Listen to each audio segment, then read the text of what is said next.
Salut les amis, j'espère que vous allez bien, que ça va mieux pour vous que pour moi parce qu'on s'est tapé une tempête cette nuit, orage, tempête, la totale. Ça m'a réveillée à 5 h du matin, voilà. Donc, aujourd'hui on se retrouve pour, pas pour la météo, mais on se retrouve pour ce joli top que vous allez pouvoir transformer en pull si vous le souhaitez. Patchwork, encore une fois, sur le même principe que l'autre que je vous ai fait il n'y a pas si longtemps que ça. C'est exactement le même principe, ça va être travaillé en bande. On va faire des bandes plutôt que faire 50 000 carrés. Sauf que cette fois-ci, il est en granit, c'est le point granit, comme vous pouvez voir. Donc j'ai alterné mes couleurs. Alors c'est des couleurs vraiment automnales, dans les tons marron, camel, orangé, moutarde. Voilà, je trouve que ça va hyper bien ensemble. J'ai pas fait les manches parce que je sais pas si je vais avoir assez de cette couleur là pour faire les manches, tout simplement. Je sais pas, je verrai plus tard. Mais vous allez pouvoir en faire si vous avez suffisamment de fil. Donc celui-ci, il pèse 255 grammes. Voilà. J'ai mis un petit lien au bout. À la fin, j'ai fait un petit rang avec des espaces pour y glisser un lien pour pouvoir le serrer à la taille. Je trouve que c'est hyper mignon. Voilà, rien de compliqué. Donc, je vais vous montrer tout ça. Comment on va procéder. J'ai utilisé le crochet numéro 4. Donc, je vais descendre un petit peu. Voilà. Donc, le crochet numéro 4. Pour ce point-là, le point granit, ça va être un multiple de 4 plus 3. Moi, pour ma part, pour commencer ma bande, d'accord, je vais faire une petite bande ici. Ici, j'ai fait 15 mailles chaînettes. J'ai travaillé sur 6 rangs. Sur 6 rangs. Et après, j'ai changé de couleur, j'ai rechangé de couleur, etc. Donc, je vais vous montrer comment on fait. Pour la couture, c'est exactement la même façon de faire que le précédent gilet, le cardigan que je vous avais fait en patchwork. C'est exactement la même. Donc, si vous avez un doute, retournez voir cette vidéo-là. En attendant, je vais vous montrer comment j'ai fait, comment j'ai démarré, tout simplement. Donc, crochet numéro 4. Faites une boucle sur votre crochet. Et pour ma part, j'ai fait 15 mailles chaînettes. Donc, vous allez pouvoir ajuster 4, 5. Vous allez pouvoir ajuster la largeur de vos bandes. Par exemple, je remonte. Moi, j'en ai fait 1, 2, 3, 4, 5 pour le devant. J'en ai 5 au total pour le devant et 5 pour le derrière. Si vous voulez en faire 6, que ce soit plus large, vous en faites 6. Vous adaptez à votre taille, vraiment. Vous allez les coudre un par un. Une fois que vos bandes sont terminées, vous les cousez une par une. Comme ça, du bas vers le haut. Et vous positionnez sur votre devant ou sur votre buste ou sur le dos. Et vous voyez en fonction si ça vous correspond, si ça vous va ou pas. Tout simplement. Donc, c'est parti. On continue. Donc, j'en étais à 5.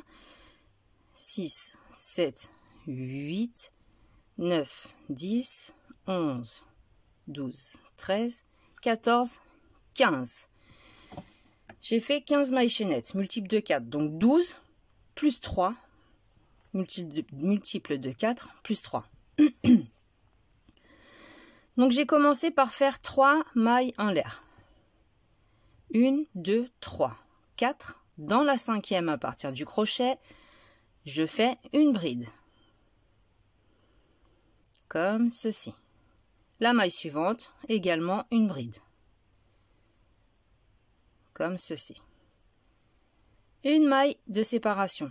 Je viens sauter la prochaine maille, je vais dans la suivante et je recommence un groupe de 3 brides. 1, 2, la 3e. On va former nos petits groupes de 3 brides. Une maille de séparation, je saute la maille qui suit, je vais dans l'autre, à côté, je rentre à l'intérieur. Je recommence un groupe de 3 brides. 2, Donc ça, vous avez la possibilité de les faire aussi plus larges que moi. Au lieu de faire 15, je sais pas, vous en faites plus. Parce que là, ça me fait 12 plus 3. Au lieu de faire 12, vous faites 15 plus 3, ça vous fait 18 par exemple. Ça vous fera un carré qui sera beaucoup plus large. Je vais réussir à me faire comprendre.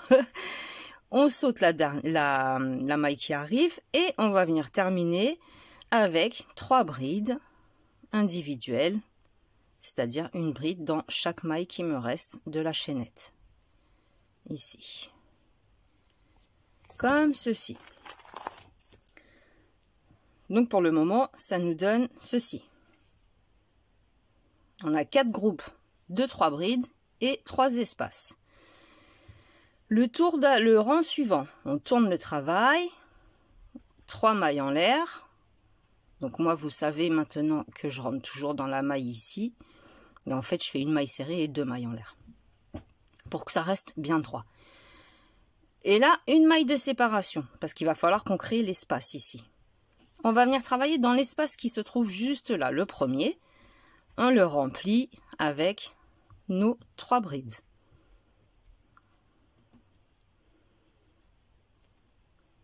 Et vous voyez, là on a fait les 3 mailles en l'air plus la maille de séparation. Ça nous a créé l'espace pour travailler au rang suivant.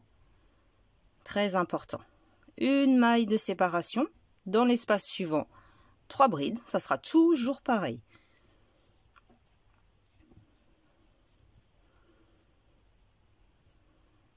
Donc je vous remontre même parce que je pense que certains ou certaines ne connaissent pas trop encore comment on procède. Mais pour la plupart, vous savez faire le point granny, parce que j'en fais très fréquemment.